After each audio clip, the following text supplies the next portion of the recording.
Hey guys, welcome to Timeless Mysteries live edition. I've got Lexi here from Crafty Crimes podcast. Everyone say hi. Hi guys. I saw Olga joined. I am so excited to see that you made it in. I was really hoping that you'd keep your promise to come to the stream. So I'm so excited to see you. And I hope that, we deliver on what you want. The topic that I decided Rob and I would cover today is the Sligo Man. So had you heard of the Sligo Man before I brought him up to you? Are you talking to me? Yeah. Sorry. I had not heard of him. I mean, I kind of have. I think there's a documentary on Amazon called Peter Bergmann or something that came out in like 10 years ago or something. That I'm pretty sure I saw, but I barely remember it. Hey, Maribel. Hey, Molly. Hey, Olga. How's everyone today? Is everyone having a great Sunday? I hope the early live stream is better for you guys. I think I like this time slot better also, especially for a lot of you who are on the East Coast and stuff. So did you guys get to watch my short on this guy? I can play it for you. I guess before we get into any of that, Lexi, what got you into this story? What did you like about it? Well, it actually came recommended to me by a friend of mine. He had stumbled upon it and he was like, hey, you should check this out and you should cover it on your podcast. And I was like, okay, I'll give it a look. And as I was reading it, I just, the missing pieces of the puzzle, all of the strange behavior, and everything that was revealed, in the aftermath of what happened, it just blew my mind. And now I want to know who Peter Bergmann is. I want to know whose identity was stolen. Who was he really? Where's he from? What was he doing? I don't know. I think that there's a lot more to the story than what the public knows, unfortunately. Yeah, I've been like racking my brain trying to come up with like plausible scenarios on who he was, what he was doing, why he was doing it. And I guess like the first thing that I pushed aside was that it was just random and bad luck. Like he just randomly did all those things and died in the ocean. But it doesn't seem so simple to me. Like, let me see. I've got some facts here that we can kind of go through. He wasn't that old, but I believe he had cancer. Yeah. He had advanced stage prostate cancer. They found that he had bone tumors. He had at least 2 heart attacks previously. He was missing a kidney, and he had a gold tooth. So this man, he had a lot going on, to be honest. Yeah, let's see. So he arrived in Derry, Ireland on the 12th of June in 2009. He got there by bus. He arrived in the evening. He took a taxi to the Sligo City Hotel. He checked in. He registered as Peter Bergmann. He wrote his address as and Stetterson 15 How do you pronounce it? I have no clue. I looked at that word and I was like, there is no way my tongue will ever be able to pronounce that. So I'm so sorry to the Austrians and the Germans out there. Yeah, but the address that he wrote down isn't even a real address. The postal code should have started with a 1 in Vienna, because he listed his address as Vienna, Austria. He paid cash for 3 nights in advance He didn't use an ID, and he was assigned to room 705. He had 2 bags with him, a black hold all bag and another bag. Like over the shoulder laptop style bag. Yeah. Yep. And then the next morning, he went to the post office. He bought 82-cent stamps, and 1 airmail. Or wait, I think he might I have think bought it was 3 airmail vouchers. yeah, he bought some airmail vouchers. He left the hotel 13 times over his stay, carrying this purple plastic bag. And that purple bag is weird because, like, you can actually see there's stuff in it when he walks out. It looks like it's, heavy. It looks big, like it's it looks filled bulky. to the brim. Yeah. And then it's either like not with him when he comes back. You can't see it in the pictures, or it's like deflated, and it's pretty weird. So he avoided 44 CCTV cameros using That's blind a spots. lot. Now that's hard to do. We see him in all of those those CCTV videos, and it looks like he's just walking around like normal. But the way that he was able to avoid all of those other cameras is a big red flag. And police never recovered anything that he disposed of from that bag. If he disposed of anything at all, I mean, we don't really know. Maybe he gave it to somebody. On Sunday, June 14th, between 11 a.m. and 11:30, he asked the taxi driver for a quiet beach where he could go swimming.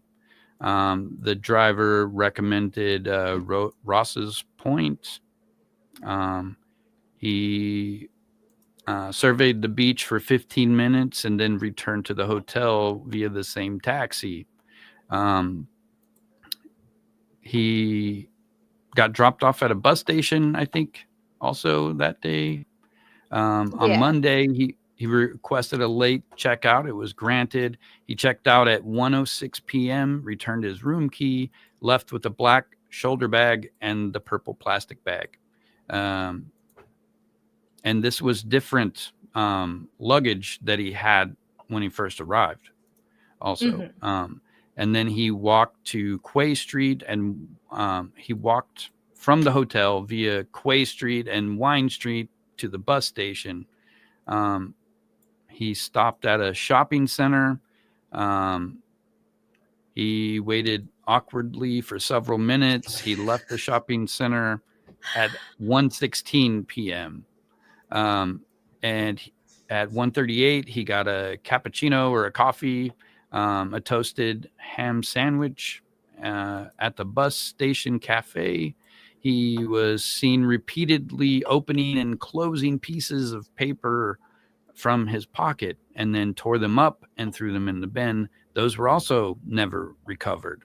At 2:20 to 2:40, he boarded the bus to Ross's Point. It was a one-way ticket. The afternoon and evening, he was seen by 16 people pacing the beach, fully dressed, shoes in his hand. There were sightings at 4, 5, 9, 9:30, 10:30, 11, and I think the last sighting was at 11:50. A woman saw him walking along the ocean's edge carrying a purple plastic bag. And he was fully clothed at that point. I want to just add that detail in there. He was carrying his shoes. So his shoes were off. Yeah. The high tide arrived within 30 minutes of that. And then Tuesday, June 16th, Arthur Kinsella and his son Brian found the body. They found it at 6:45 in the morning. And then Dr. Valerie McGowan officially pronounced him dead at 8:10 in the morning. The autopsy says it was acute cardiac arrest, not drowning. No water was in his lungs. No evidence of classical saltwater, advanced stages of prostate cancer, multiple bone tumors, previous heart attacks.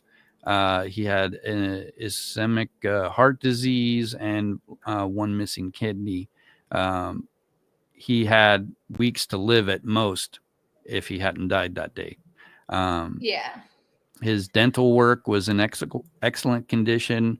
He had extensive bridges, root canals, crowns, a full gold tooth on the upper back right side, a small sliver filing, small silver filling along the gum of a tooth on the left lower jaw.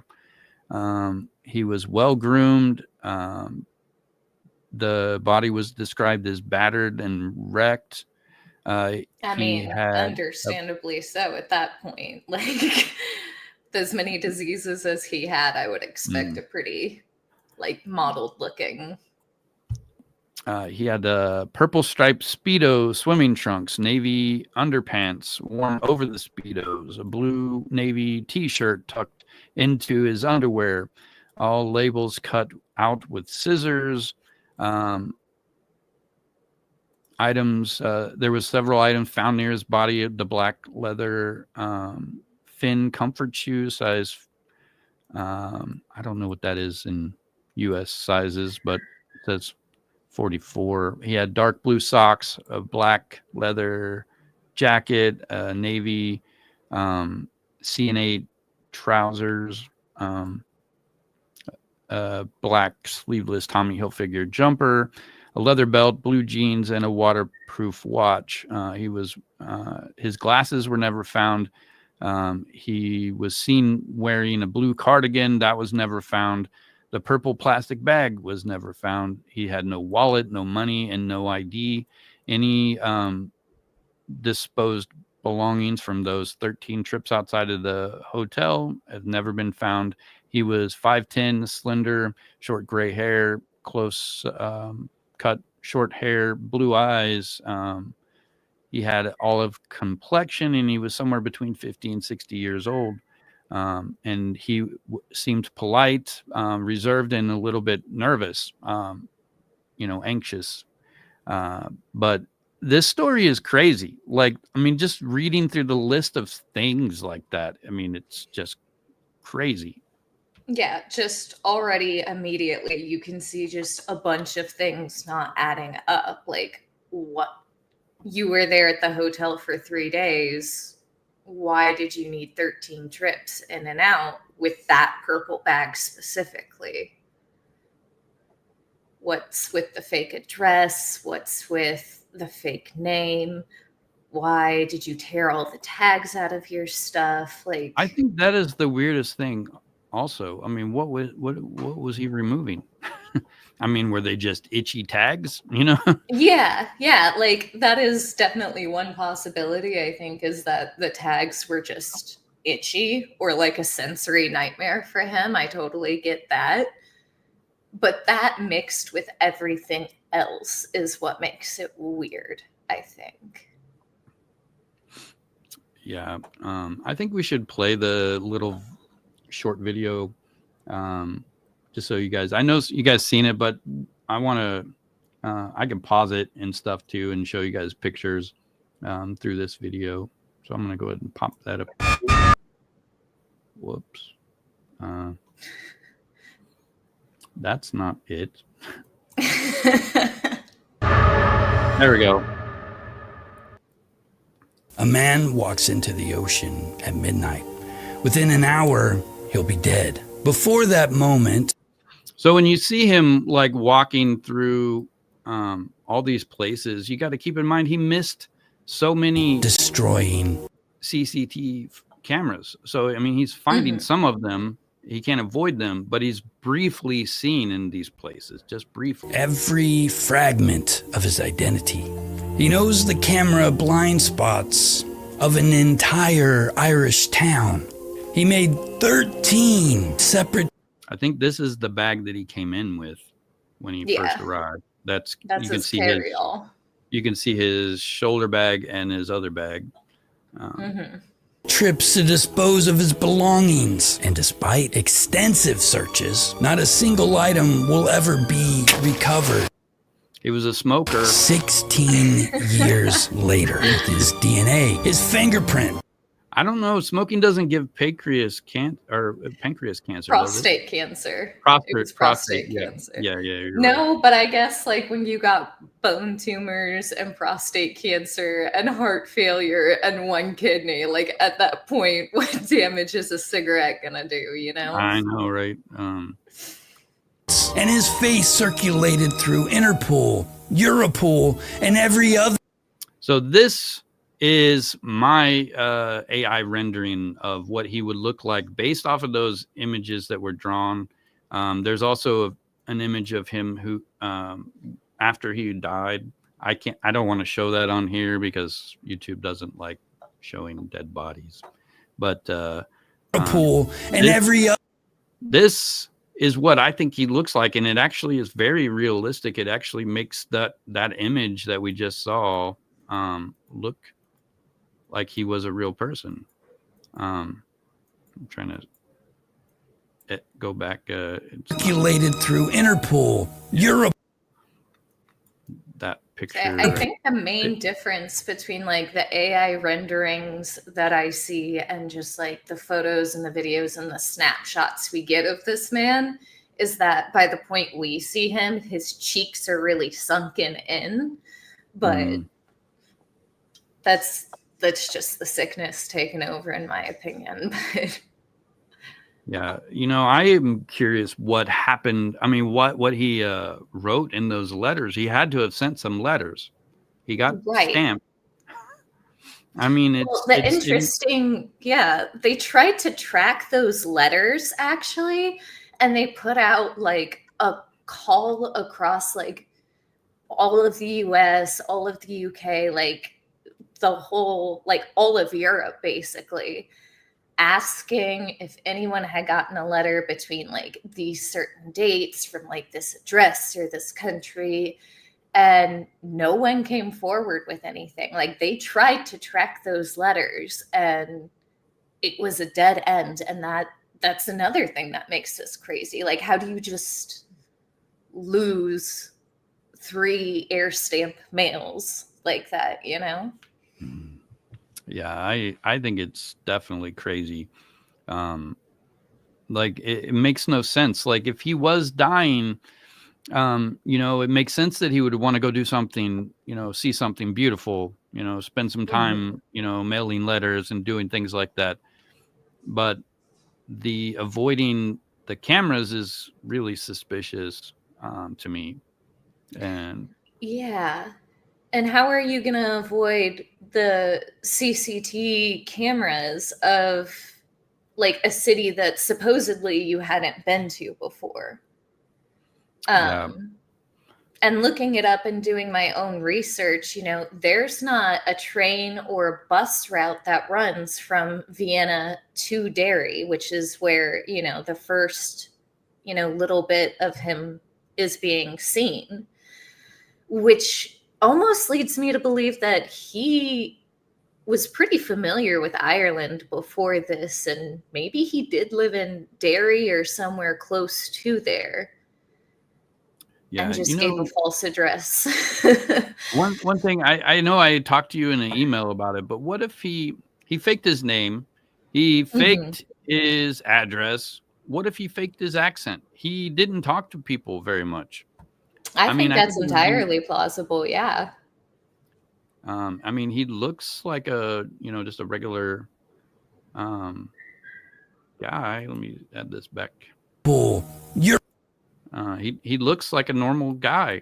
I mean, you can't tell his nationality based off of that face anyway. Very unassuming, just very generic. I mean, this grainy CT footage is I feel like they should have HD cameras now. I know. If I can get a decent camera to put on my laptop, how are we not getting clearer footage of people on the street? Like this is like almost like a stick figure, really. I mean, It's crazy. Like, there he is, but, well, you can't Like, really we can't see see him. him. Zero distinguishable features. That could be anyone. Literally anyone. Yeah. How do you know that that's him? But yeah, if he faked his own accents, I think it fits with the pattern of and he said he was from everywhere else. But I mean, why would he do that? I mean, my first thought is that he's probably a war criminal of some kind from some um, kind of war that probably happened 20 years ago. I'm thinking he was about 40 to 50 years old. So if you go back to like the early 2000s, there was a couple of pretty bad wars going on, and he could easily be somebody from there. Let me see. I've got it written down. Let me,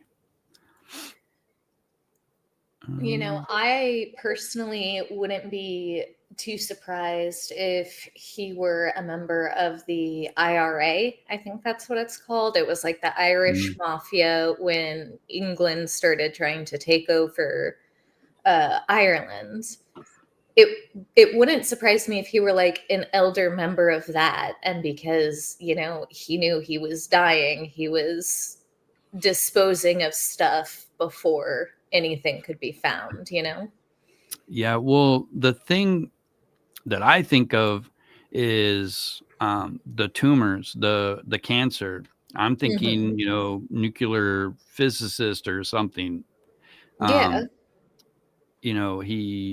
I'm thinking more probably like Russia type guy, but I mean, it's just speculation. There was the Yugoslav wars from, I think they got 161 of those war criminals, and they evaded justice all the way up until 2011. At least that's what it says. There was Serbian paramilitaries. There's also the International Criminal Tribunal that they were looking for former Yugoslavia of officials. They supposedly got 100% of those. But I mean, there's people that I'm sure they didn't get. There was like 20 people who their indictments were withdrawn, so they didn't get charged with anything. But I mean, if he's hiding his identity, there's got to be a reason. This is an easy to, think about reason, war crimes. Right. But I mean, I noticed Maribel is talking about, spies and stuff like that. He could have totally been a spy also. It's just really hard to say. So, Robert, do you think it's possible that he was trying to dispose of like any evidence he had of being a war criminal in his final days? Or do you think it really was just like his personal affects that he was getting rid of? Because the common theory on the internet is just it was his personal affects that he was just tossing. I don't know. Like nothing was found. So he had those 3 air mailers. So he probably mailed out those things, and they were probably items that had stuff like bank stuff or keys and things like that. I mean, I don't know. I think it's weird that they couldn't find anything that he dropped off, like between leaving the hotel and coming back over 3 days. I mean, he died fairly like on the 4th day that he was there. And, they immediately checked the CCTV footage. They see him, very few times, but they see where he goes, and they can't find any of the stuff. Nobody saw him getting rid of anything. Nobody saw him putting anything into boxes. Nobody even remembers him mailing anything out. They just remember him buying the stamps and stuff. So it's crazy. I mean, I would think that, if he was a spy or if he had some kind of war crime thing, he would know that he was about to die based off of his health conditions. Right. And he would want to, give somebody something of him to remember him by. But, Mm-hmm. and I mean, I would assume that person, whoever it was, or persons, knew him well enough to know not to say, "Hey, I know that guy." Yeah, You I guess know? that's fair. Yeah. Or in his Um, letters that he sent with, whatever item he was sending, been like, hey, don't tell anyone you got this from me. Hush, hush, thanks. yeah, like it. What if he paid off the mail guy? Hey, don't tell anybody that you saw me mailing these things out. I mean, I hadn't considered that as a possibility. I usually don't tend to think of a postman as being someone that you would like pay off, but I guess like in this context, it would make sense, I mean, he Hey, did have a Victoria. bunch of cash on him to get rid of, so, Mm. under the table like that. I mean, if he's a dying guy, right? So Hmm. he's trying to do these things without being seen for whatever reason. And he's like, "Hey, so he goes up to the post office Hmm. guy. He's like, "Hey, so I'm dying. I've only got a few days left to live. I'm trying to mail these things out, but I don't want people to know about it. Here's 1,000 euros or something." He Yeah. could have totally done that. And I mean, if he gave a good enough story, maybe they wouldn't, tell it to the police. I mean, personally, I don't know if I would keep the secret Yeah, that's after he already passed, but I mean, yeah, already got paid. especially when it's been almost 20 years at this point. Like 20 years later, what do you got to lose? Yeah, it's crazy. I mean, the list of stuff just continues on, and I think I'm gonna make a long form video on this. I've researched a lot, and um, I made that short. That was initially going to be my opening Hmm. hook. But I Hmm. mean, I've got so much other stuff too, and I'm trying to find the list of stuff that I got that's really interesting. Um, uh,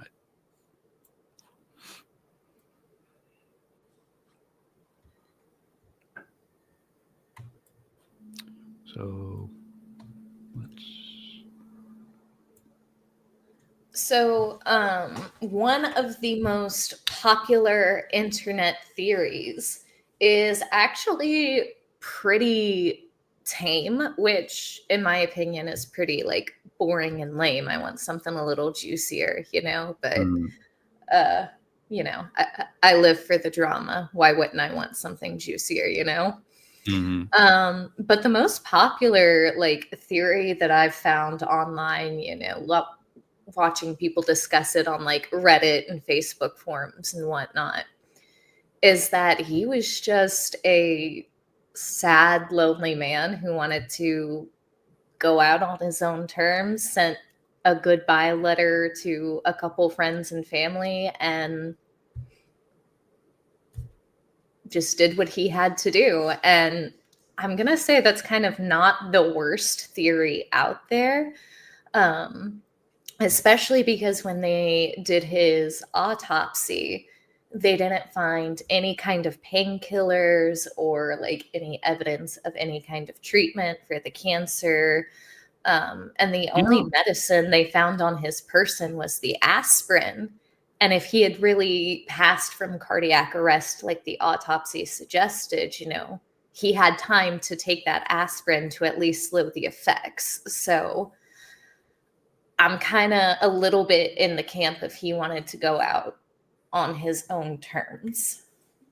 mm, I hadn't thought about the medication. I don't think I researched any of that. I hadn't even considered why didn't he have a medication? I mean, he's got to be in terrible pain with Yeah, the. and that's what the mortician pointed out, is that he would have been in extreme pain. So where are his painkillers? There was nothing in his system, not even the aspirin. That's That's crazy. Yeah, the theory that the coroner gave actually is that he was sitting by the water, you know, shoes off, and then high tide rolled in. But, you know, the water was colder than he expected, and because, you know, he's older and he already has a bad heart to begin with, the cold water shocked him, and that's what sent him into cardiac arrest. Oh, wow. But that's Yeah. just a theory. He has absolutely no way to prove that, obviously. They can just say that he died of cardiac arrest. Yeah, I don't know. The more I think about it, the less sense it makes. I mean, if he was, you know, going out on his own terms, like you said, I mean, that makes sense. He could have been a sad, lonely guy living in, you know, an apartment somewhere that, you know, he doesn't go out, doesn't talk to neighbors. You know, that could be why he looks so nervous. Mm-hmm. You know, he just doesn't do that. But I just don't understand how he could be out in public and not be in pain. You know, where is his medications? Well, to me, like, he doesn't really shuffle his feet, but in every little bit of the videos and the photos I see, it looks like he's hunched over a little bit. So I'm thinking maybe, you know, like you could kind of tell that it was starting to wear on him because he couldn't quite walk straight, if that makes sense. Well, if he was on painkillers, I don't think he could stop being on painkillers for 3 days. Like, you know, you're hooked when you're on those things. Even if you could somehow like not feel the pain of the actual pain, you will feel the pain of the withdrawal. Yeah, that's a good point. So I think it's weird. I mean, unless we're talking like alien abduction and you got cancer instantly, you know, like it doesn't make sense. Oh man, aliens abducted him and dropped him off in Derry. I don't know. I mean, how did he get cancer that fast that he doesn't have to take medication for it? Like, I mean, maybe he just refused it, you know, maybe he got a recent diagnosis of like the prostate cancer or something and was just like, whatever, I can deal with it for a little bit. I've only got a month or two left anyway. So maybe he never took medication at all. So Yeah, he wasn't. yeah.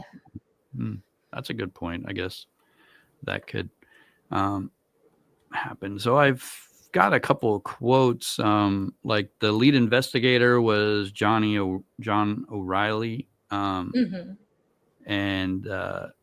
he said it's one of those mysteries, and it has created so much curiosity and speculation in so many places over the year, including my own. That was posted in a newspaper. It was also in the same newspaper. It mentions that not once does it show anywhere where he disposed of any property. Like, and I thought I had more quotes here, but apparently I don't. I've kind of already talked about a lot of this. Well, something I think is interesting about their search for property or the search for what was in the bags and whatnot to try to help identify is that how do they know what they were searching for specifically? Because the camera footage never quite captures what's in the bag. You can just see that it's full. Maybe there's a binder, maybe there's some papers in there. But you can never really quite tell what's in the bags. So when they're searching the trash to look for whatever it was he was disposing of, how did they know what to look for unless it was just, okay, what's not written in Gaelic or what's not written in English, you know? That's a good point. Yeah, but if he did fake his accent, his stuff could have been in those, you know, regular writings and stuff. Right. But I've got a quote here, but I didn't write down who said it. He had a sort of training, I think, so it would be easy to see that he was ex-military or ex-police Why I think that is because in relation to the cameras, how he was able to go about his business without people learning anything about him. Hmm. I don't know who said that. It might have been the same detective. But I had a couple other quotes too that I thought I wrote down. And I know Interpol had put that on their website in like his description, asking if anyone who maybe would have served with him in like the military or special ops or like in like a combat kind of or like central intelligence kind of role, if they would knew him and come forward. But also, if that's the case, like if he is in one of those like top secret roles, no one's really gonna, you're not gonna have an agency come forward and be like, yeah, that's Tom from, you know, our Mhm. explosives unit, you know, like. Yeah, I've been watching Slow Horses. You know, it's the MI6 show. You know, that's the English like CIA or whatever. And Mhm. the you know the way those kind of the spy game kind of works is, you know, everyone's got information and they all withhold it and like hang it over your head and get you to do whatever they want. Um, but I mean, this guy is gone. I mean, why keep it held? I mean, what did he do that is so bad that nobody can know who he was? You know, I could see maybe holding on to that information for like a couple months, maybe even a couple years after he passed. But once again, at this point, he died in 2009. It's 2025. That information should be more than safe to release by now, you know? Yeah, I just wonder what country he was a spy for if he was a spy. You know, Yeah, I mean, what yeah. if he was just like the CEO of some like, you know, business? You What if he know, was just a janitor at an elementary school, you you know? know, I've told people that before. You know, you put on a suit, everyone just pays attention to you more. He's wearing a suit, you know, but he could have been a janitor. Yeah, You know, like he that's the problem is that he could be literally anybody. He could be anyone's grandpa, anyone's uncle, anyone's cousin. Like he is just so nondescript and there's just so little known about him that he could just literally be anybody. yeah. So what do you think the torn paper was that he at the bus station? I think I've seen a couple people say that it was some sort of checklist, but I mean, I don't know how anyone can know if nobody's actually found anything of what, because I Right. guess you could see him ripping it up in some footage, but what was it? I ugh. I think maybe that might be the only thing that supports like the spy or mafia or even my own like IRA kind of theory is like maybe he had some special instructions tucked into his pocket and now that it was time to split, he was tearing them up so that no one else could read them, maybe. But Hmm. that one is definitely weird because it doesn't really help any theory. Like it that puzzle piece doesn't really fit anywhere, you know? Yeah. Um, you know, I need to hop off of here for 1 second. If you just want to like talk to the people in the chat for like 2 minutes, I'll be right back. Yeah, yeah, no problem, no problem. Oh goodness, I've never had to do a live stream where I have to talk to people in the chat. So like please be patient with me. Um if he's Russian, it's 50 years to wait. You know, that actually makes sense, Olga, because I think the UK has something similar where, like, after 100 years have passed, they'll release, like, certain classified information. So if Russia has that kind of clause too, and he worked for, like, some kind of Russian state or sister state or something like that, having to wait the 50 years would also make sense. Hi, Mirabelle. So nice to meet you. You guys have been so sweet. I've been watching you guys talk in the chat this whole time, and it's just made me so happy that you guys have showed up. But Mirabelle also does bring up a good point about maybe it's not what he did, but who he did it for. But also that still doesn't like get us any closer to anything, you know? Like, we still don't know if he was Irish or Austrian or German or Russian or French or literally anything else. So, I mean, maybe someone in high places, but he was already really sick to begin with. So it's kind of a toss-up here, you know? Yes, I am very glad to see, Olga, that you made it. I was hoping you would make good on your promise to come see us for this live stream. And Robert was actually telling me before we got started that you and Mirabelle are his, you know, top fans, always here for like every stream, watches every video. Like, I think that's nice. I think it's really nice. So I don't know what he's pulling up or if he's finding extra videos or what he's got going on. But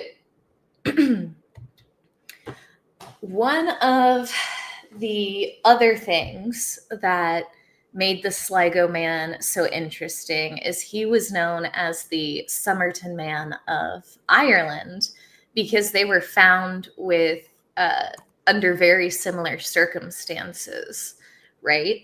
But also one of the weirder details of it is we mentioned he was by the water when he passed, and the coroner had thought that the shock of the cold water had caused cardiac arrest.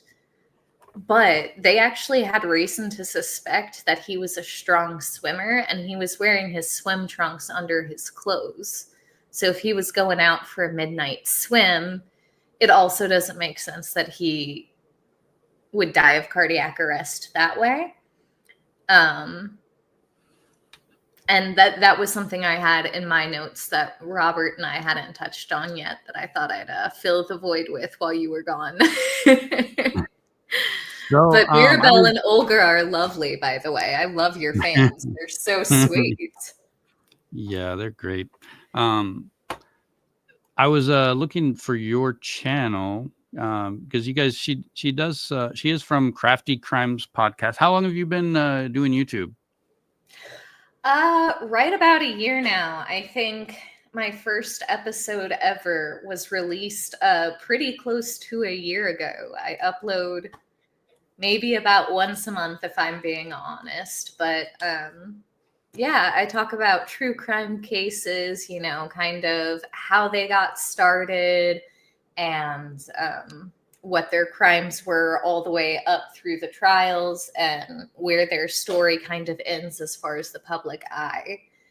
And I crochet and just make stuff while I do that. It keeps my hands busy. So the inspiration behind it was to be a stitching bitch. So if you like to craft at all and complain about people who commit horrendous crimes, come find me.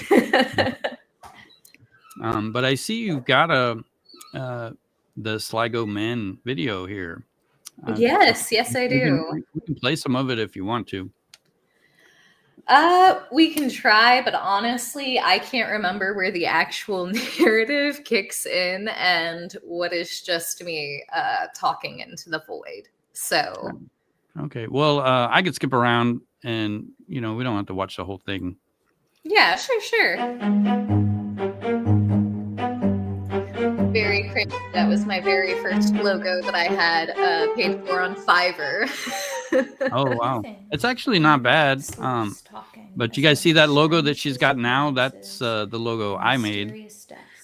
He did great, actually. He made a better logo than anyone that I've paid to make a logo. So. Peter Bergmann showed up in Ireland with few belongings. So I don't hear anything. Hello, everyone, and welcome Which is back weird. to the Craft Can you guys hear Podcast anything? podcast. I can hear Today's it, episode but is a little I different wonder what's going on. because no crime was actually committed, but That's it crazy. was It under shows it should be investigation working, by the local police force. but I guess it's Personally, I love maybe it's my strange computer. disappearance and Olga says that mysteries she's not like hearing anything this, either. and the But to story answer of your Peter question, Molly, Bergmann I is am pretty reminiscent 26. of the Somerton Man, if you're familiar with that case. Well, And I can't has get it to been play the compared audio, to but it. did you use any B-roll stuff in here?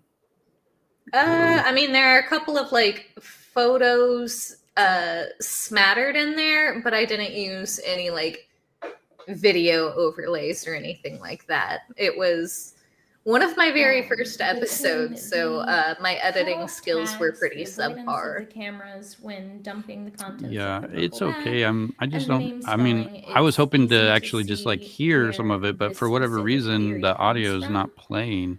And Well, all of these things are weirdly enough, pretty I can hear strange it, which and is really indicate that funny. you I probably hearing have your own some voice on recording prior is knowledge always of awful. the area. Yeah, But at this definitely. point in the video, I was Internet talking sleuths about have why some they issues thought with he this was theory. from Germany First- or Austria. And it specifically had to do with how he spelled his name. In Ireland, if you were to have the name Bergman, it would only be spelled with one N, or, you know, anywhere else in the UK, like, you know, England or Wales, you know, those kind of places. Bergman would be spelled with one N, but in Germanic countries, it would be spelled with two. So that, and the fake address that he gave the hotel is really where they're pulling most of this, well, he has to be from Germany or Austria thing from, is specifically because of how he spelled Bergman. Yeah. And that's what I was talking about at that point in that little clip that you were playing. I've been wondering about that. Like, how do you tell the difference between German accent and an Austrian accent? I think they're very similar. So these people are in, you know, Ireland. They are going to recognize a German accent, but maybe not an Austrian accent. So I don't know. That could be something. I still think that he probably faked the accent. I'm in the camp that he probably faked an accent. I think most people can fake an accent for just like a short couple of like words or sentences, especially. Let's hear your German accent. Oh God, no. It would sound so offensive, and I have not heard a German speak in forever. But my point with that was going to be that because those countries are a lot closer together than like anywhere you would see in the US, like you and I are on totally different sides of the same country. Mm-hmm. All of like the UK can fit inside the US. So like they're a lot closer together. So he would have had a lot more like just naturally been able to absorb the Germanic accent enough to be able to pass it, I think. I have not been able to absorb it enough to pass it. Yeah. You know, when I go to Wisconsin, I always come back with a Wisconsin accent. You know? I'm from the Midwest, and I find when I'm in the Midwest, I have a lot more like thick hick drawl because I'm from the middle of nowhere. But I'm currently living in the southern US, and now that I'm here, I'm noticing I've got a little more of like a southern drawl to the way that I talk. So it's very interesting. Yeah. The Midwest accent is like normal to me because that's where I grew up. You know, from like 9 to 15, I lived in Kansas. You know, really? I went to college in Kansas. Yeah. K-State, KU, which one? ESU, Emporia State. Ah, okay. I have cousins in Emporia. Yeah, okay. I probably bumped into him. I went to at some Kansas point State then. University. Really? Yeah. Mm-hmm. I have been to that campus quite a few times and around that area. I'm sure you can guess why. Probably Aggieville. Yeah, Aggieville. Yeah. Lawrence is another great party spot if you ever make it back to Kansas. Yeah, I But we're lived not in here to talk about party spots. yeah, I grew up in this really small area where we had to like bus people in from like all the like areas to have enough people for a school. Yeah, that's very common in Like Kansas. like the people that lived in my town, I think there was like less than 300, you know. But then there was like all these like other little areas with like 300 to 500 people. Like, Yeah, there were several towns that we drove through that if you blinked, you would miss it. Like Kansas is just smattered with small towns, like everywhere. Yeah. I don't know. I like Kansas. I don't like the summers. I don't like the humidity, and I don't like the bugs. But well, you don't want to come to Louisiana then. yeah, It is so much Louisiana, worse down here. I think the swamps kind of smell bad too. Like the Well, 2 times I've driven through there, like with the windows down, I'm like, oh man, roll up the windows. I'm in the northern part of the state where it's a lot less swampy, but we are still definitely in a flood zone. But yeah, no, it does smell pretty bad when it rains. Yeah. So let's see what else. Oh my God, Molly. Yes, I am from Missouri. Thank you so much for noticing.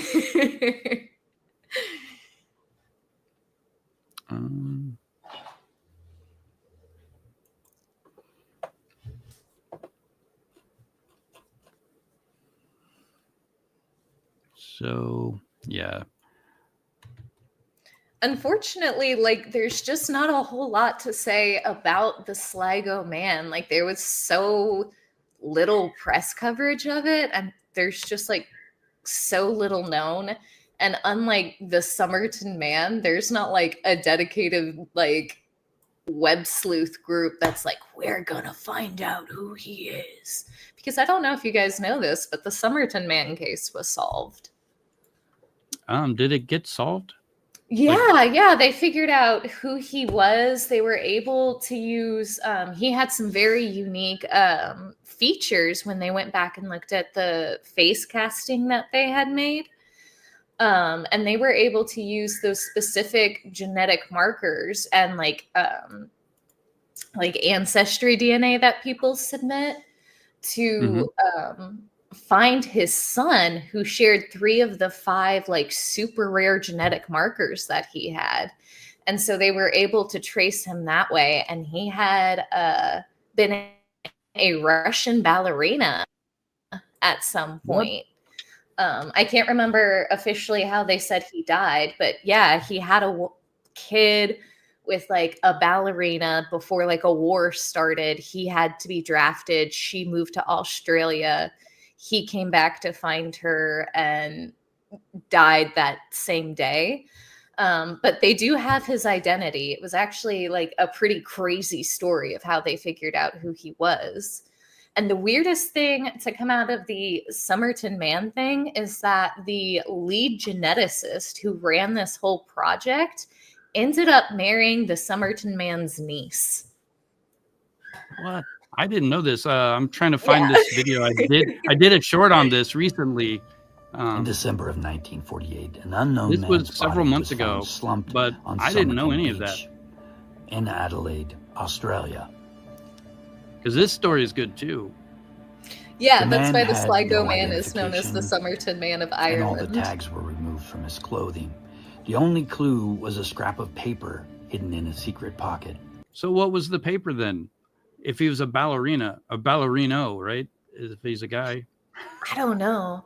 Well, the scrap in the Somerton's man pocket was a piece of a torn out page from the Rubaiyat, which is an ancient Indian poem. It's a collection of love poems, basically, is what it is. And he had tore out one specific page and had put it in like the breast pocket of his jacket. Or maybe it was found in his car. I can't remember specifically where it was found. I think it was in his jacket. with the words. But it was, the yeah, man just a piece should, from a love book meaning it's poem thing. Yeah, this story is crazy. should with the I words. think I The mispronounced that. man should. So the Mam Judd, what the heck is that? Is that what? That might be the book that specific poem is pulled from.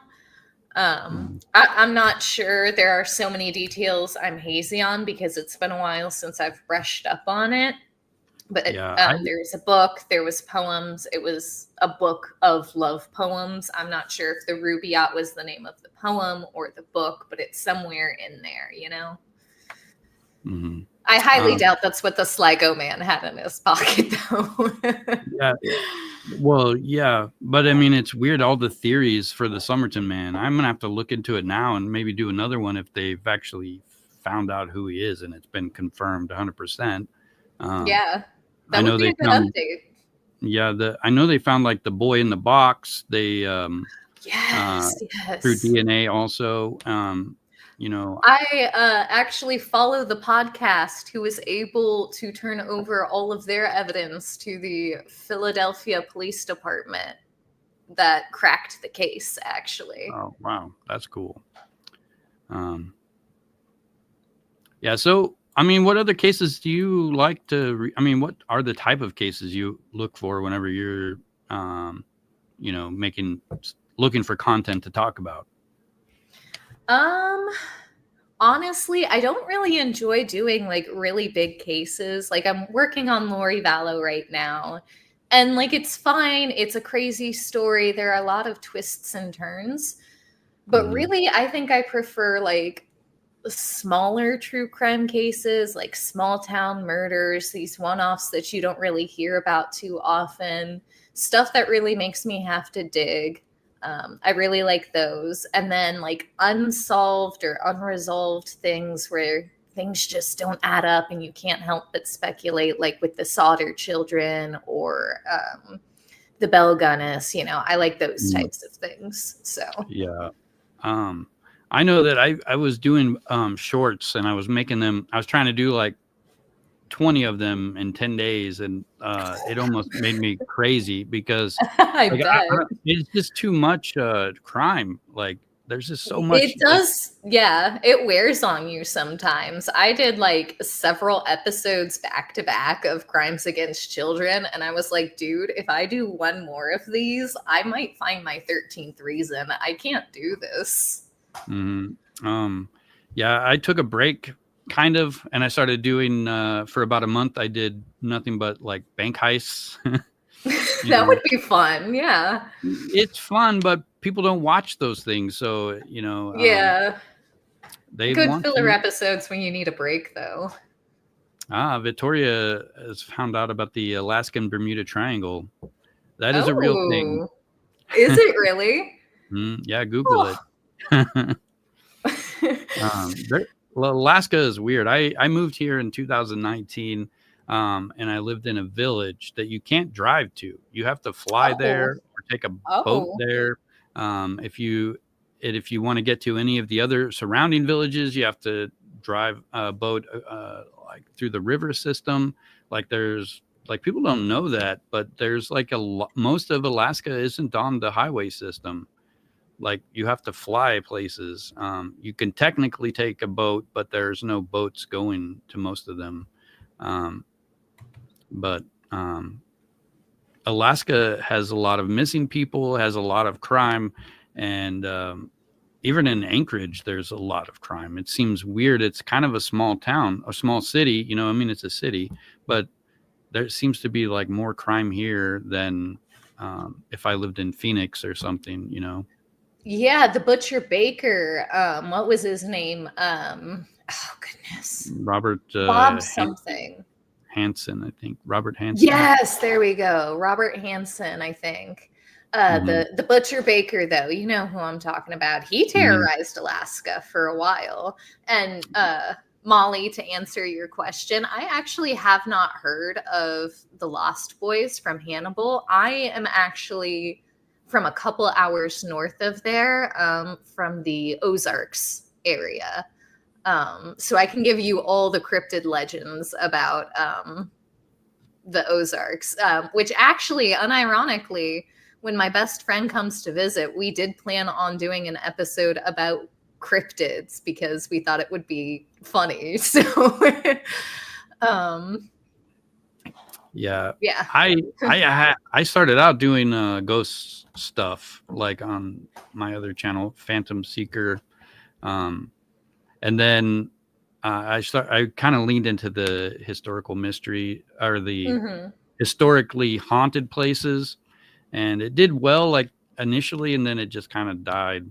And I don't know. I ended up doing Deliberately Deadly, which is true crime, and then I couldn't get monetized, and so I started this channel, which was historical mysteries. And I love talking about like stuff like cryptids and urban legends, and especially in Kansas, I know there's like all of these kind of like ghost stories that you wouldn't know. Yeah. There's some they're very just like haunted rural places. Yeah.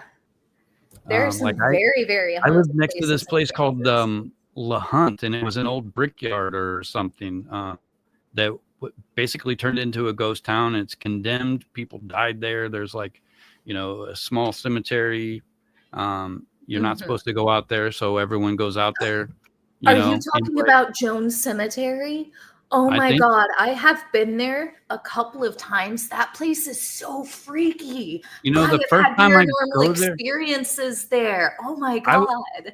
The frogs, like the first time I go there was like this path, and there was like thousands of frogs, and I'm like, well, that's weird. But I mean, I guess they spawn and they have to go somewhere, right? But there was like just hopping across the ground there. I mean, it was weird. But the crazy thing, I would love to do a ghost hunting live stream. I'm just going to say that right now. If you're ever mainland again, like hit me up. Let's go ghost hunting together. Yeah, definitely. I would. I've been there are so many places around here in the South. Yeah. There are so many places down here in the South, just in the immediate area I'm in, like within a 3 hours drive, that are haunted that I would love to go check out. So yeah, I think the scariest thing that ever happened to me, I was in New York, upstate New York, with some friends, and we were drinking. We went out to the cemetery and started like doing these fake chants, I guess. And then somebody in our group started freaking out, like, oh my God, there's something here. And then we're all like getting like freaked out, and we're like exiting the cemetery. This is like an old cemetery with like unnamed graves and things like that. And as we're leaving, the street light like explodes, and we like all screamed and ran home, like, and it was like a half a mile. Like, it was crazy. My friends and I did a ghost hunting night years and years and years ago when I still lived in Kansas. We can go together, Olga. But we went to Jones Cemetery out in Canton, Kansas.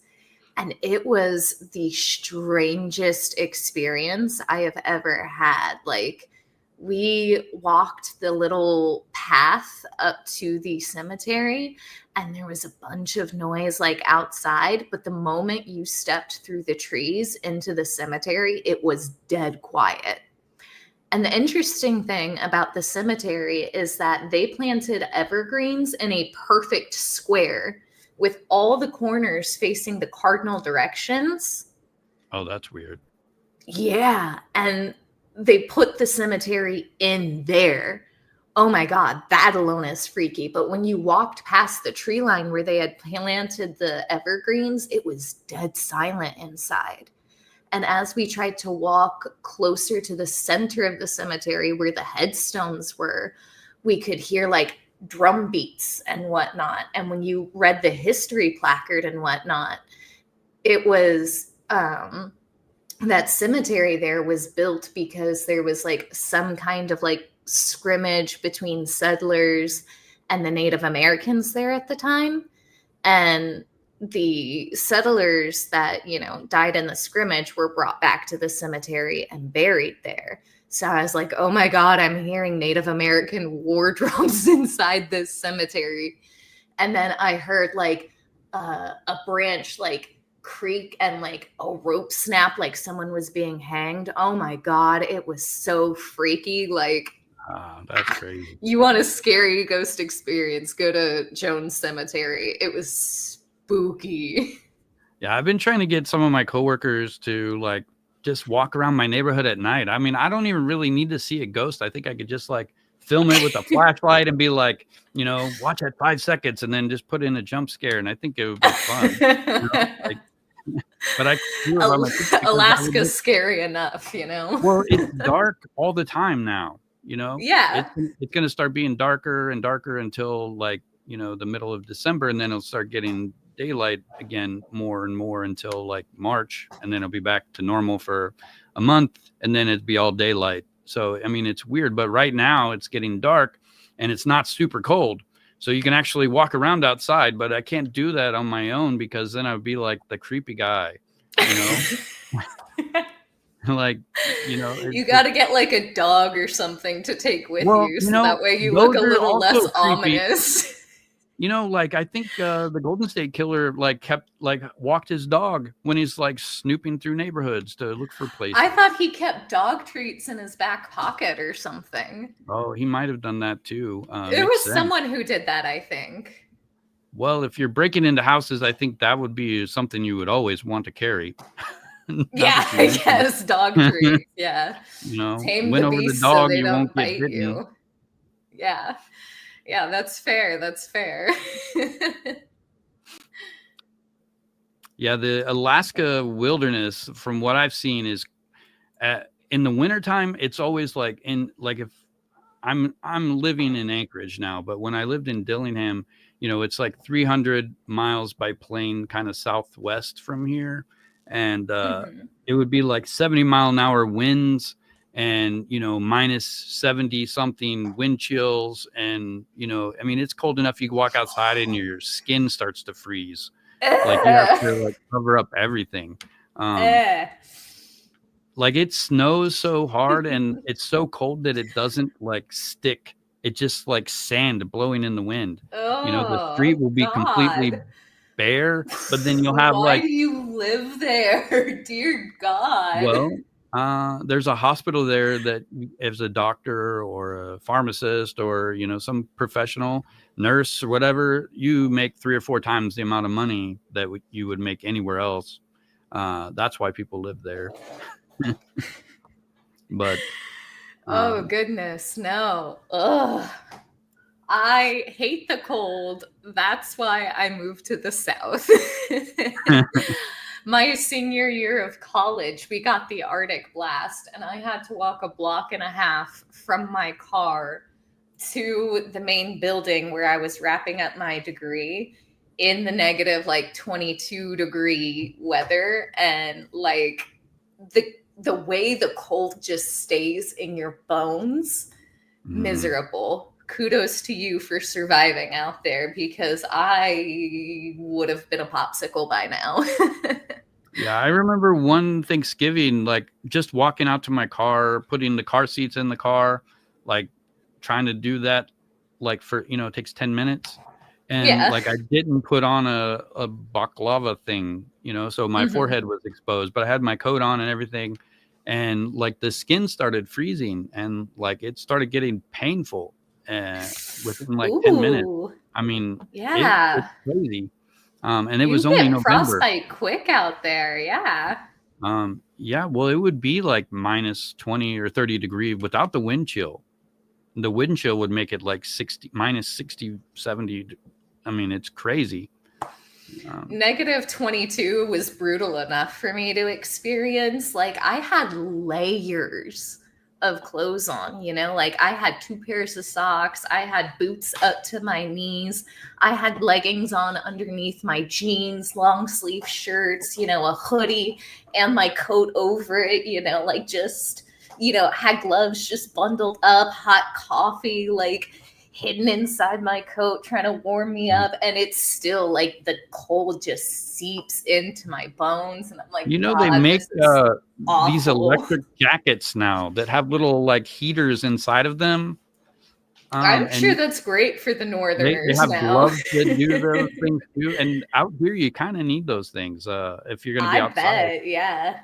Those would be really good for the scientists that they send to like the Arctic and whatnot too, to keep them from having to literally eat sticks of butter to keep from freezing to death. Oh wow, that's yeah. I've never been outside that long in the cold, like maybe 10, 15 minutes, but Can't do it. I don't know. Like last winter, I was hoping to go dog sledding. You can actually pay to do that here, but there was no snow, so I couldn't.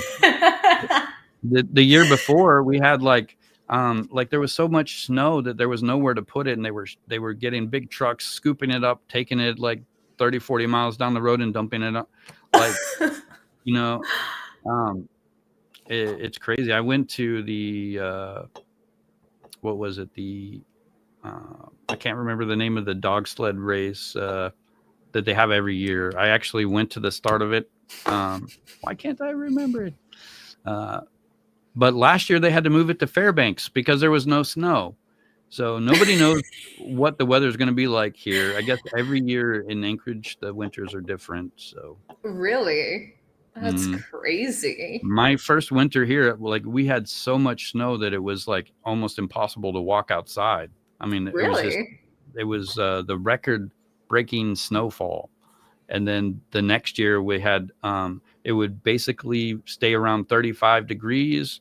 So during the day everything would melt, and then at night it would freeze, and so everything was just ice. And there was I know that one well. Yeah, that's the number of times my car has skidded because it just turned to straight ice, and even with the snow tires and braking early to give yourself enough space, sometimes you just scary out there. I like Alaska, but I didn't know about studded snow tires until I moved out here. I bet. I bet. I am grateful I've never had to live anywhere with studded snow tires, I'll tell you that much. Well, I think, if you live somewhere like Michigan, you'd probably want to have them too. Well, I'm not moving to Michigan, so... I think the most snow I've ever seen, I was in upstate New York, like around Albany, and it snowed like 3 feet in about an hour. Like that's a lot of snow in an hour. It doesn't snow like that here, but that's the kind of snowfall I like, when it's like crazy weather. But no, I don't do that. We get unbelievably hot if you step outside. The sun is oppressive and you will melt, and monsoons, and like that's it. So like you're either dying of sweat and heat stroke, or you're drowning and need a canoe to get to work. Like there's no in between here. Yeah, Maribel, it's probably global warming. Everything's been weird weather-wise the last few years. It could be just naturally changing, but it could also be human and global warming. I can't say too much. I am forbidden, but as someone who's an environmental scientist, I can say that humans are not treating the earth very well, and that is definitely changing the climate for sure. For sure. I think I've only been recently like realizing like how much we're actually destroying everything. If you think about termites, if you think about just termites, they go into a house, they build their colonies, they tunnel through the wood, and then they like have their wastes, and then the waste causes more problems, and then that's when people notice, and that's when they get wiped out. by the Terminator. Yeah, that's more or less what humans are doing right now on a larger scale, in my personal opinion. I've been taking to recycling a lot more, upcycling, just doing things to try to keep stuff out of landfills. But yeah, if you think about everything goes into the ground and that's where the water comes from, yeah, that's kind of the point. Like your Oh, shampoo. Molly, I am so excited that your son's degree is in environmental science. Mine is actually in biochemistry. I just happened to get a job in environmental science, and I love it. Here soon, I actually plan on going back to getting my master's either in environmental science or ecology. So it's really cool. Thank you so much for sharing that with me.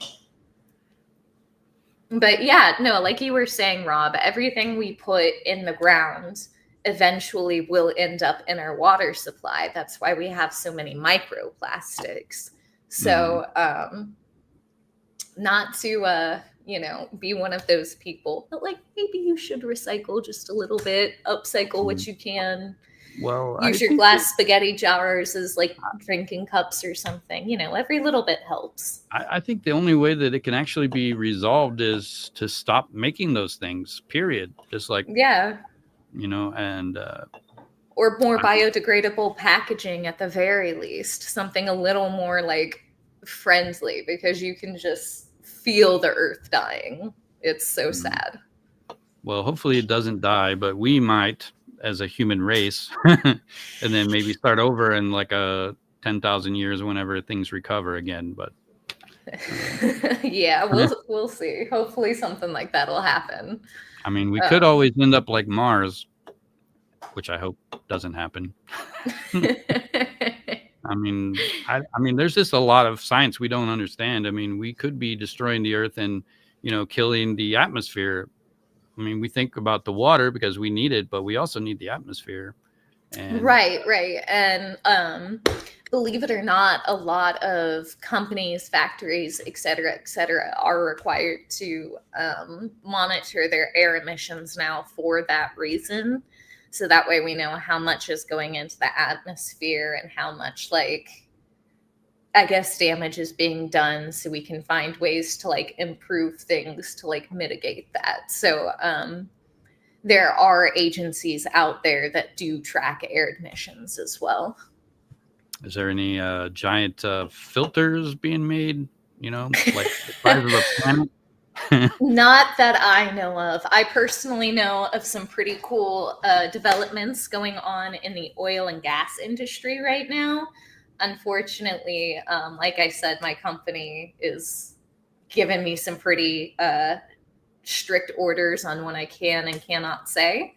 Mm-hmm. So I know lots of things, but I am not allowed to say them, NDA clauses and all of that. So just crazy, because I'm in an unclassified position. Every report I write is on a public database, but yeah, well, I mean, I guess they probably just don't want you talking about things publicly.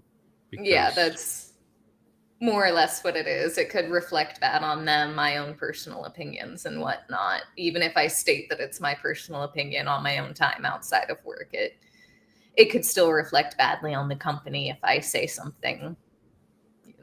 Yeah, I get it. There's also the possibility that you say something, you think it means one thing, but it actually means something else, and then somebody who does know finds out, and then you're like a whistleblower. Yeah. That could be bad.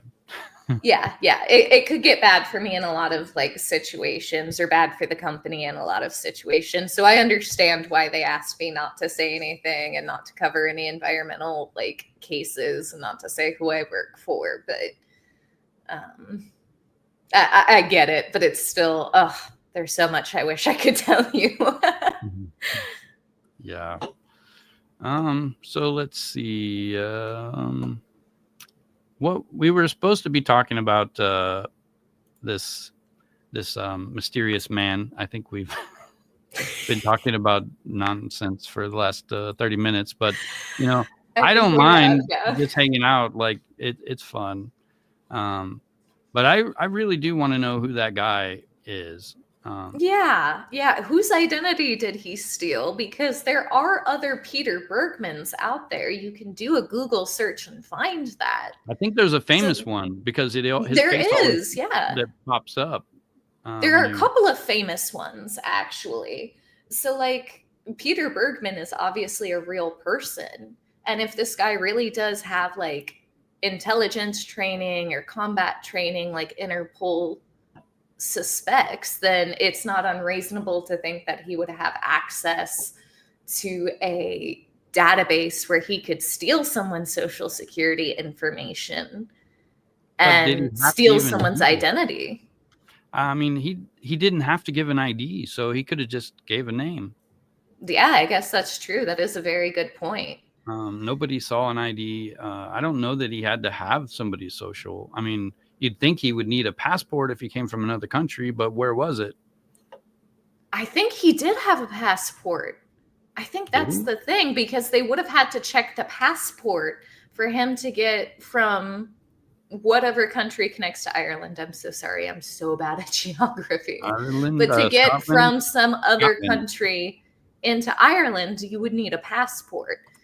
And so if nobody checked a passport, or nobody remembers seeing a passport matching a description of that man on those days with that name, that's kind of what makes me think that this Peter Bergman character was actually from Ireland. It's because So that there was no passport would have been passport. traced. There is no passport. There was So no yeah, idea him of living any in kind. Ireland would make sense. He didn't even have a wallet. You know, there was no documents with anybody's names on them whatsoever. But I mean, how did he get there? If he, you know, that just kind of ties into my thought about, you know, he was faking the accent.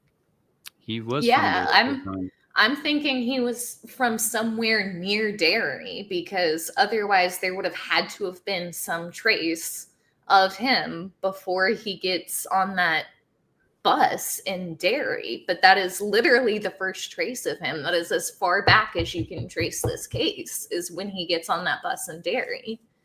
Yeah, And like I said at the beginning of the stream, like, I checked train routes and bus routes. There is nothing that leads directly from Vienna to Derry. So if he did take a train or a bus from Vienna to Derry, then he would have had to take multiple stops along the way, and someone else somewhere would have seen him. And with Interpol and Europol pushing this case out to ask for more information, it just seems so unlikely that nobody at any kind of train or bus depot would remember this, you know? You know, you just kind of got me thinking about something. How did he get there? Did he have to take a plane or a boat? I mean, I thought, you know, I didn't know there was an actual road that you can take to get in all the way there.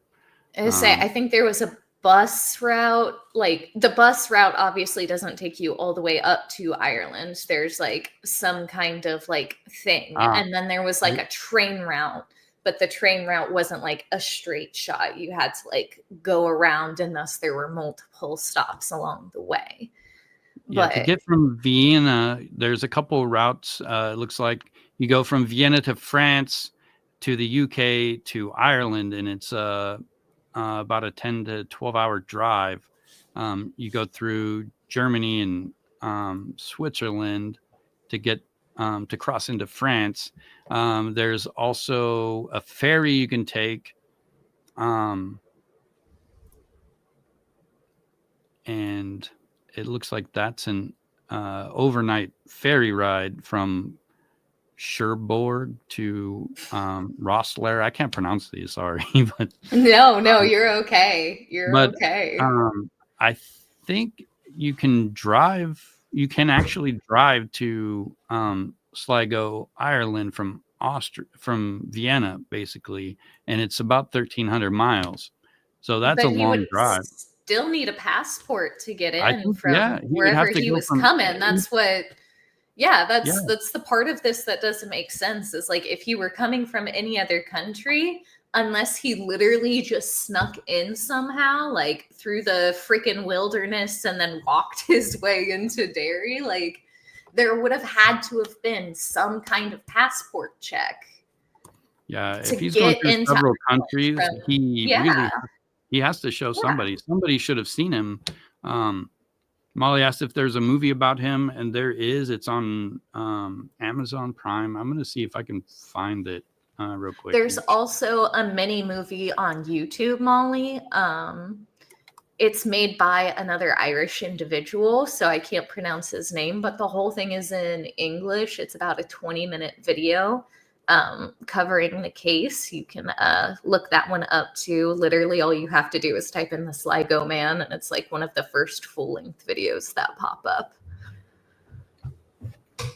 So there was a movie made in 2014, a documentary, but I can't. Maybe it's not on Amazon anymore. It doesn't tell me if it's streaming anywhere. I've seen it on Amazon. Let me see if I can just pull up my Amazon account and look.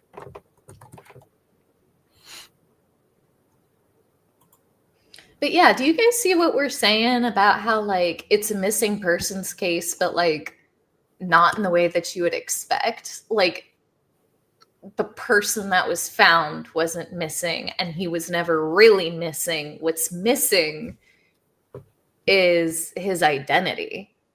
And that's the weird thing. Like, how do you just lose someone's identity? How does someone just fall off the face of the earth? And not only does the Sligo man remind me of the Somerton Man case, but there was another one where I think it's called The Lady in the Dunes, where it was a woman who was found in like the dune pile with all of the clothes, or not the clothes, the tags removed from her clothes, and nobody knew who she was either. So it's just one of those cases where you can't help but to speculate, you know?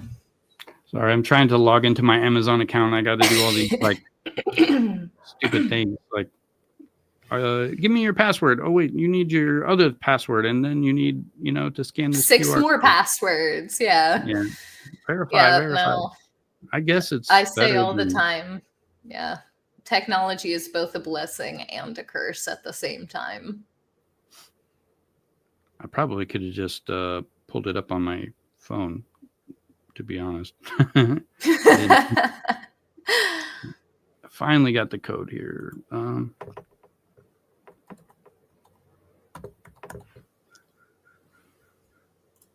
Oh, my crow friends are outside. I can hear them talking to each other.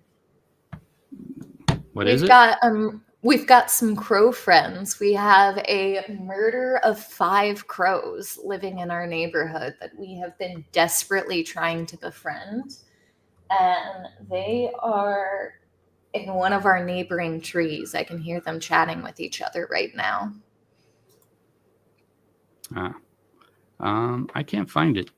It's not the Sligo man, and I thought it was called Peter Bergmann or something. Yeah, I think I do remember a movie being called like Peter Bergman, the man who made himself a ghost or something like that. Yeah, that's exactly the one, I think. But I can't remember what platform it was on. Honestly, guys, there was just really not a lot of press coverage on this case at all. I think I found like 5 articles on it from Irish Central. But they all just kind of like referred back to each other. So the lack of press coverage on this case is equally as infuriating, because you have this huge mystery on your hands. What do you mean you didn't cover it? How is this not front page news? Wow. I just copied and pasted the title. It's The Last Days of Peter Bergmann is the name of the movie. There we go. Yeah. But it's not pulling it up. I don't think it's on here anymore. But it should be The Last Days of Peter Bergmann.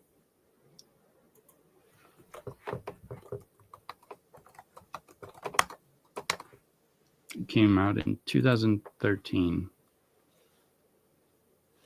There has been a renewed push since 2023-ish to try to get an ID on him. Like, Interpol is prompting people to come forward with information again, but it's like not turned up anything so far. So, I mean,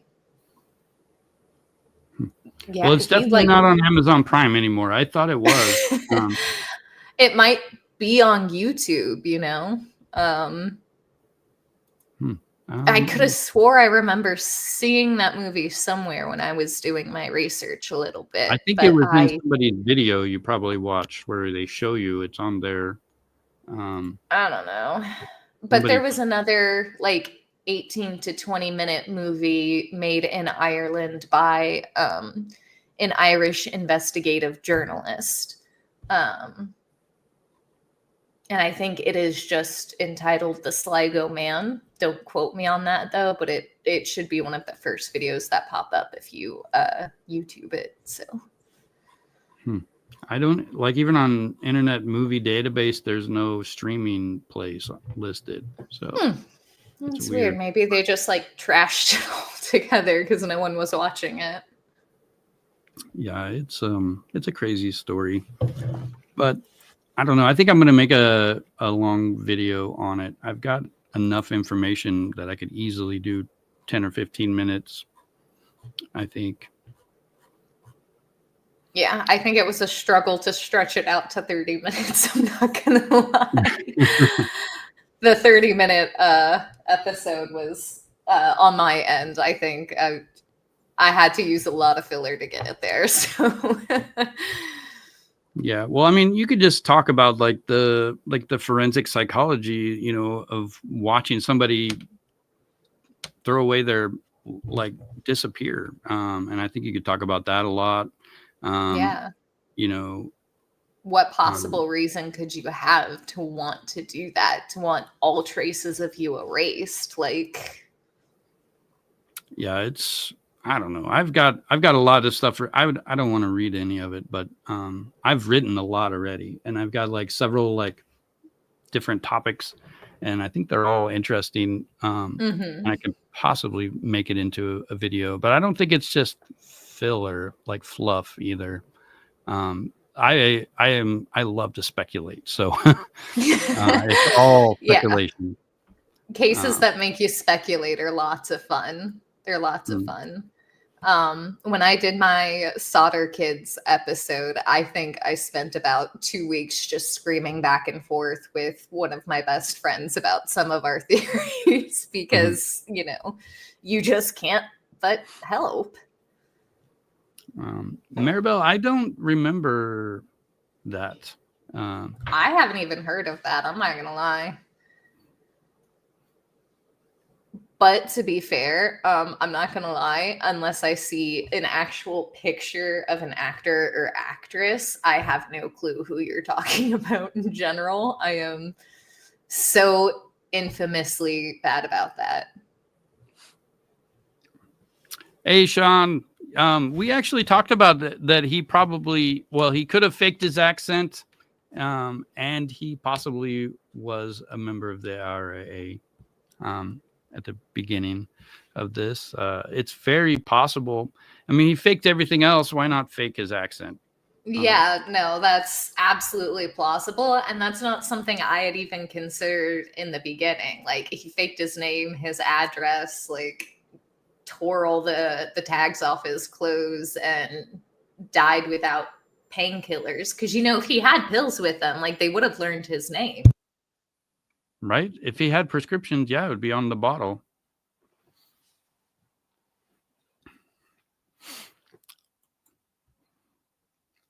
But yeah, I think that image of that the AI made. Within an hour, he'll be dead. Before that moment, he has spent only clue. There we go. I'm trying to find that video. Methodically destroying this image at the, my goodness, for what? I don't know why it's not this image of this guy. I think is very lifelike. I think it looks exactly like the drawing. I think it looks like, I think AI could be helping solve this case. We got the free version, or even the pay version is not the like government grade, and the government could probably use some, supercomputer AI and figure out who he is a lot easier than we can. I think this looks like him.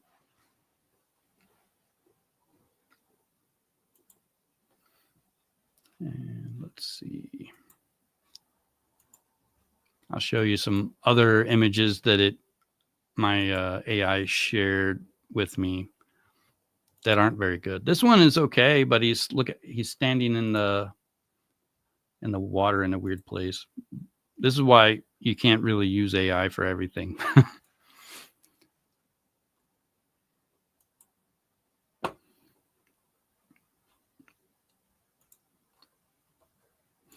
But this one, I don't know. I think I could turn it into a video maybe, because now they have Sora 2 and it's supposedly better.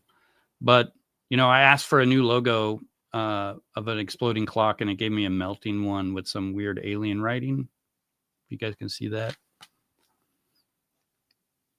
And that one's just weird. But the exploding clock that I've got in my videos is like it's a pocket watch thing of clock face, and then I have to have a layer of glass exploding, and I kind of made it myself. But I was really wanting AI to make me a new one. Yeah, I tried to have AI make my logo initially too, but I just could not get it to do what I wanted it to, and I just got frustrated. So I just took the best out of all of them, and I see people using AI and like they have all these awesome things, and then whenever I try to use it, it gives me this crap, and I'm like, and it like I have Artlist. That's what I use for my B-roll stuff and my music.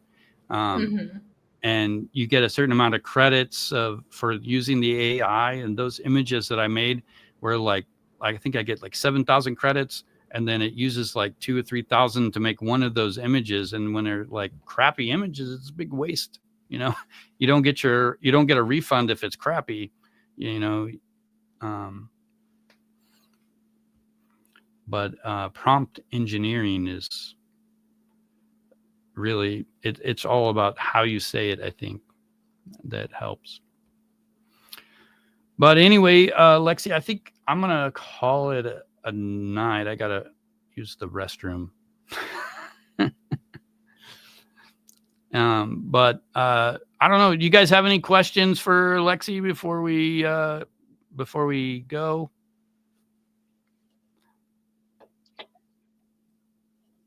I think needing to use the restroom is a good enough reason to end the live stream, honestly. Yeah. Well, I've been drinking these things, that only makes sense.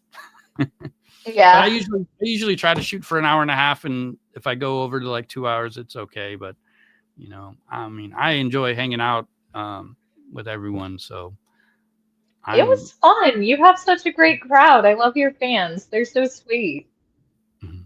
Yeah, they're very good people, and I really appreciate them. But you guys go check out Lexi's channel. Give her some support. She's growing. She'll get better, and she'll get more followers, and it won't be long before you have more subscribers than I do. And I'll be like begging you to let me on your show, I doubt that. Well, I know that if you just keep working at it, you will. If you got a good personality, you seem smart, I think you'll do fine. And it won't take you as long as it took me. Well, I am just a hobbyist. So like I said, I can only upload about one full episode a month with a few shorts smattered in there. So don't give me too much credit. Yeah. All right, guys. Well, it was fun. I hope you guys have a good rest of your Sunday, and I'll catch you guys in the next live stream. Have a good day, Lexi. We'll keep talking, hopefully. And You can come back It was on the so show. nice to meet you. Yes, thank you. I would love to come back. We'll have to go ghost hunting together. Definitely the ghost hunting. Yeah, definitely. All right. Bye, everyone. See ya.